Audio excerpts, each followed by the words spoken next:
Presentation of drive monitor tracking system.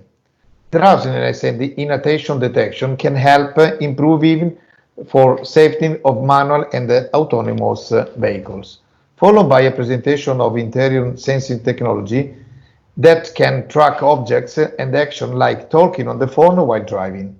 When combining driver monitoring and interior sensing, the vehicle will accurately know what the driver is doing, if the seatbelt is on, or can inform the driver if an object is forgotten, like a phone or a child or a pet. Take a look of the video.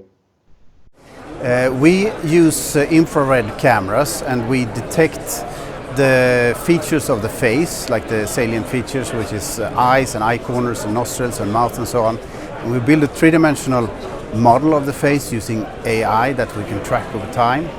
And that can be used to see if a driver in the car is drowsy or inattentive or some other dangerous behavior. And we can warn the driver before the driver actually falls asleep, because of course anyone can see if an eyelid is closed or not. That's usually way too late. You should really give feedback to the driver before that happens. A lot of the algorithms we are using are based on deep learning, so it's completely AI based, but we also have we've been doing this for a long time, so we also have a set of algorithms which works really well, which is just computer vision based traditional algorithms. So one of the strong points for us is that we can use the best from both worlds there. The computer vision algorithms can be very resource light, and the deep learning algorithms can be very robust. So we can use both types of algorithms to get a good, really robust system. That's needed. If this is going to work in the car, it needs to be super robust for sure. This gives the possibility for car makers, even if when they have a level 2 system, which is just partly autonomous, it gives the possibility for the car makers to allow the driver to not keep their hands on the wheel as long as they're really focused on the road. And the trend that we see right now is that the rollout of autonomous technology takes longer time than maybe what people thought 2 or 3 years ago. So we see that for sure there will be level 5 cars in the end. I mean, complete robotaxis that just circulate and you just book them with an app and you just pick you up and you go anywhere. But this is not going to happen like tomorrow or in 5 years. You will have a few level 5 cars, I think, on the roads in 5 years' time, but I think the major rollout is after that. And in the meantime, we see a strong trend where the level 2, 3 and 4 cars are going to get better and better, and they're also going to be supported by driver monitoring systems.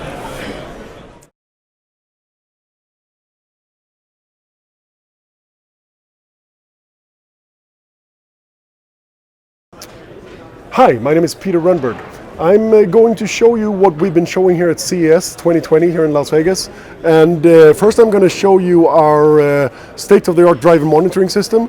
So up here in the left part of the screen you can see what a driver monitoring system does. So here we are tracking the head position, the head rotation, the gaze direction, and the eyelid movements and mouth movements and so on of a driver in a car.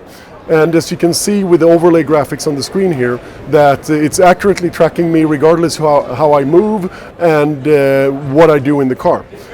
On top of all these signals, we are then building state-of-the-art drowsiness detection algorithms and driver inattention detection algorithms and so on that can be used to improve the safety of both a manual and an autonomous driving car.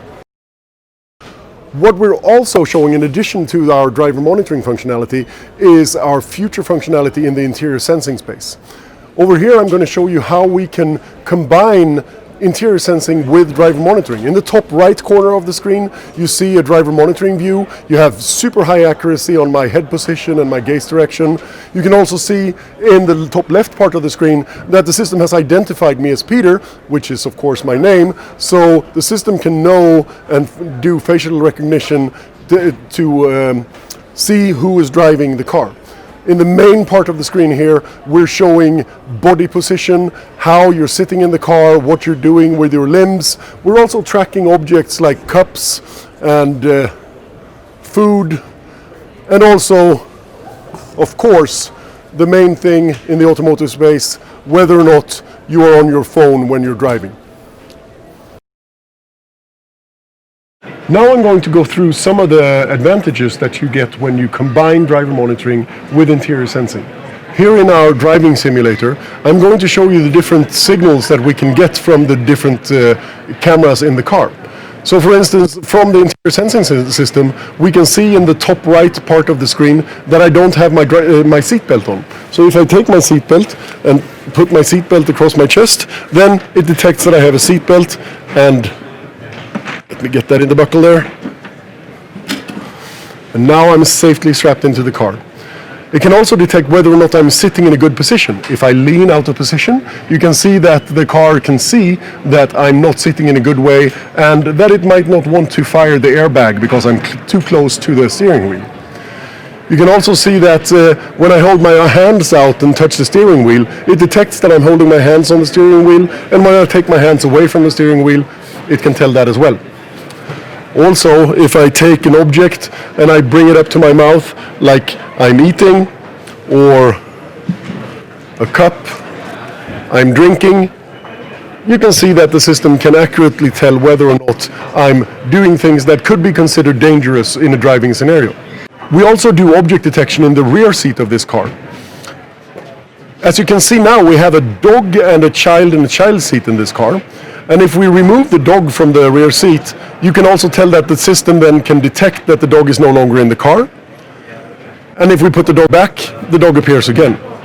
If we remove the child from the child seat, then the system will detect that there's no longer a child in the child seat, but the child seat is still being detected. And then we put the child back, and the car now knows that we have both a dog and a child in the rear seat.